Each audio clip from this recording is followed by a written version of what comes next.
Welcome to Candlewick Library. I'm Cheryl, and today I'm doing the Answers Can't Be Books tag.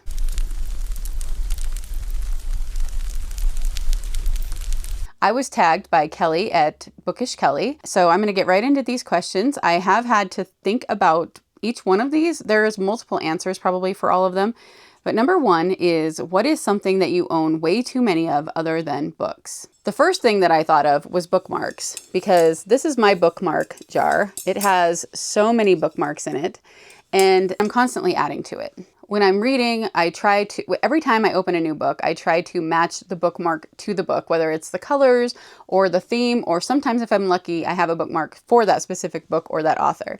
But I don't know if that counts because it says not books. They're not books, but they are so closely related to books that I feel like I should be having a different answer. So immediately after that, I thought of pens. I have way too many writing utensils of all kinds. I theme everything in my normal planner and in my reading journal to different colors every month. And so I'm constantly changing the color of pen I'm using each month. And so I have backups of all of them. Whenever there's a good sale on any of the pens that I like, then I will tend to purchase them and then have my little stash where as soon as one runs out of ink, I can go get it. That one I think would be a good answer. And the only other answer I can really think of is Funko Pops. I don't collect every Funko Pop of every character I've ever liked, but I try to get ones that are bookish or some of the ones that just stand out to me for some other reason. I have a special shelf that is sized specifically to hold my Funko Pops. However, I have so many Funko Pops that they have migrated to other parts of the shelf as well. So I have one shelf size that goes across the entire library that is full of Funko Pops, trying to have them next to the things that the books that they are like.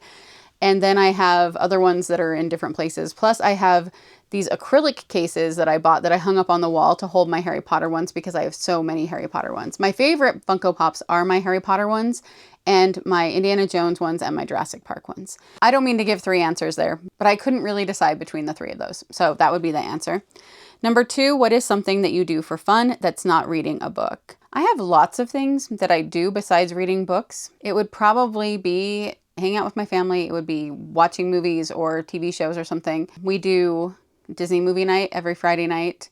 And so I make a themed dinner for whatever Disney movie we're picking every Friday. When we finish one movie, we pick out the next one. I love traveling. I love writing. But then, of course, I start thinking about all the other things like crafts and stuff. But I'm trying not to make this 5 hours long. You don't need to know every single answer that's possible. Number three, what is something special or important on your nightstand that's not a book? I don't really keep very many things on my nightstand. I have a lamp. I have an alarm clock that lights up. The one thing that I did think of is that I have a ring holder on my nightstand because I don't wear very much jewelry, but I don't like wearing jewelry, especially at night when I'm asleep. So I always take my ring off and put it on this little ring holder while I sleep. And on that ring holder, I also have this ring. This is Doug's wedding ring, and he outgrew this. It doesn't fit him anymore. And so he just stuck it one day on my ring holder, and it's sat there ever since. I guess it's special because it's the one that he wore when we got married. And I also, it probably won't pick up on here, but I have inscribed on it, there is a quote from Anne of Green Gables inscribed on the inside of this ring. Number four, what's something that you buy at a bookstore other than books? Well, I buy bookmarks, but again, I don't know if bookmarks should count or not. One thing that I buy a lot is stickers. I've been known to buy a lot of stickers at bookshops, but they're bookish stickers. So I guess at places like Barnes and Noble, I have bought toys there before. Like they have Calico Critters or puzzles or games or something. So I have bought things like that. For a regular run-of-the-mill bookstore, it's usually going to be stickers or a bookmark. Number five, what's a fun gift that you've received that wasn't a book or a gift card for books? This one I think is the hardest answer because my love language is gifts. I think sometimes people think that if your love language is gifts, it means you're materialistic, and it's not necessarily that. It's that I love getting gifts that are meaningful to me, and I love giving gifts that are meaningful to someone else, meaning that they are very specific to that person, very specific to me. So I have a lot of very meaningful gifts that people have given me over the years because they've given me things that are very specific to me. So I was having a hard time thinking about what this would be. One of them is right here. It is the Lego set for Beauty and the Beast Castle. Doug gave that to me last year, and I love that because I love Beauty and the Beast. So I would say that was one of the most meaningful things he's given me. And then my daughters, usually the gifts my daughters give me are homemade things. They draw pictures for me. In fact, I have one right here next to me. My youngest daughter painted this lighthouse for me a few years ago, and she didn't even know that she was using Peggy's Cove in Nova Scotia for this. She didn't even know that that was a special lighthouse to me.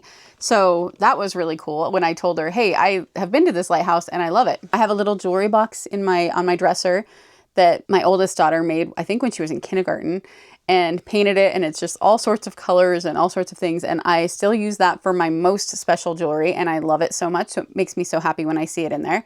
So things like that. Number 6, what is a YouTube channel that you watch that's not related to books? I watch a lot of YouTube channels that are not related to books, actually, but so many of them have a bookish element to them as well.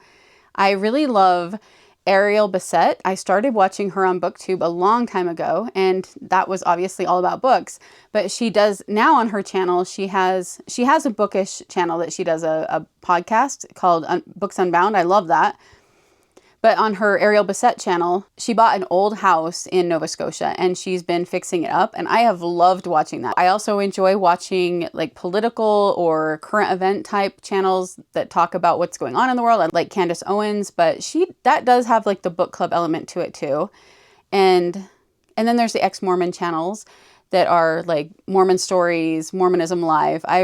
Those have been super helpful to me when I was leaving Mormonism. I don't watch those as much as I used to, but I still watch them quite often and enjoy those. It's hard to know which one I would say is my favorite, but those are probably the channels that I don't miss very many of their episodes. And then number 7 is tag 5 booktubers that you want to learn more about.